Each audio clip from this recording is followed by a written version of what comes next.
Assalamualaikum warahmatullahi wabarakatuh.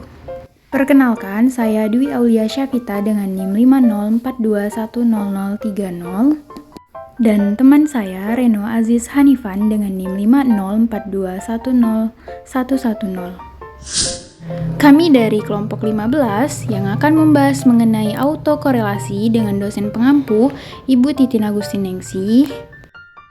Baiklah, untuk materi pertama akan dijelaskan oleh Reno Aziz Hanifan. Autokorelasi, salah satu bentuk model regresi yang baik itu tidak terjadinya autokorelasi. Oleh karena itu, kami dari kelompok 15 akan menjelaskan mengenai uji autokorelasi. Data uji korelasi ini hanya dipergunakan untuk data time series atau kurun waktu. Karena jika data dalam penelitian disusun secara cross-section atau data yang berdasarkan time series, autokorelasi dapat dikatakan kurang relevan karena hanya memberikan indikasi dari keterkaitan antara satu subjek penelitian dengan penelitian lainnya. Berbeda halnya jika data dalam penelitian disusun secara time series. Autokorelasi ini dapat membaca pola yang berulang dari data karena adanya pengaruh waktu terhadap variabel respon. Contoh, pada perubahan harga saham yang semakin lama cenderung naik. Artinya, terdapat pengaruh atau autokorelasi pada harga saham. Fungsi uji autokorelasi untuk mengetahui adanya korelasi variabel yang ada di dalam model prediksi dengan pembahan waktu. Terdapat dua cara untuk mendeteksi autokorelasi, yaitu uji Darwin-Watson dan uji Lagrange-Multiplier atau LM test atau Birch-Viot-Free. Dalam kesempatan kali ini, kami hanya terfokus pada tutorial uji Darwin-Watson menggunakan SPSS. Sebelum kita masuk kepada pengaplikasian menggunakan SPSS, maka kita perlu mengetahui bagaimana hipotesis dalam autokorelasi ini.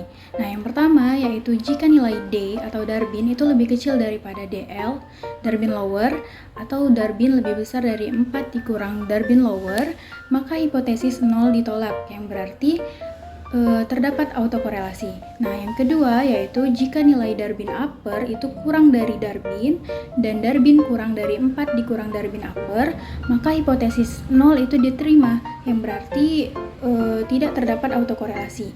Yang ketiga yaitu jika nilai Darwin lower kurang dari Darwin dan Darwin itu kurang dari Darwin upper atau 4 dikurang Darwin upper kurang dari Darwin dan Darwin itu kurang dari 4 dikurang Darwin lower, maka tidak menghasilkan kesimpulan yang pasti.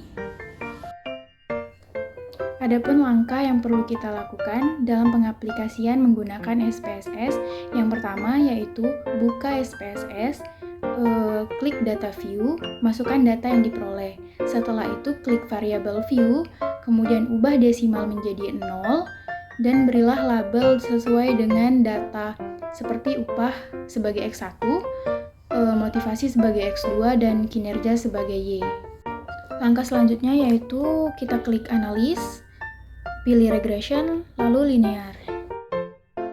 Setelah itu, maka akan muncul hasil outputnya seperti ini. Hasil ini dapat kita lihat bahwa nilai Darwin Watson-nya itu sebesar 2234 dengan data sebanyak 15. Untuk mencari nilai DL dan nilai DU itu kita menggunakan tabel Darwin-Watson karena N kita adalah 15 dan kita bisa melihat di bagian kedua karena kita menggunakan dua variabel independen. Setelah semua nilai telah diketahui seperti nilai N, nilai D, nilai DL dan DU dapat kita simpulkan sesuai dengan hipotesis yang ada, yaitu DU lebih kecil dari D dan D lebih kecil dari 4 dikurang DU, maka dapat disimpulkan bahwa data yang kita uji ini tidak terdapat autokorelasi. Sekian penjelasan dari kelompok kami, terima kasih atas perhatiannya, dan kami akhiri. Wassalamualaikum warahmatullahi wabarakatuh.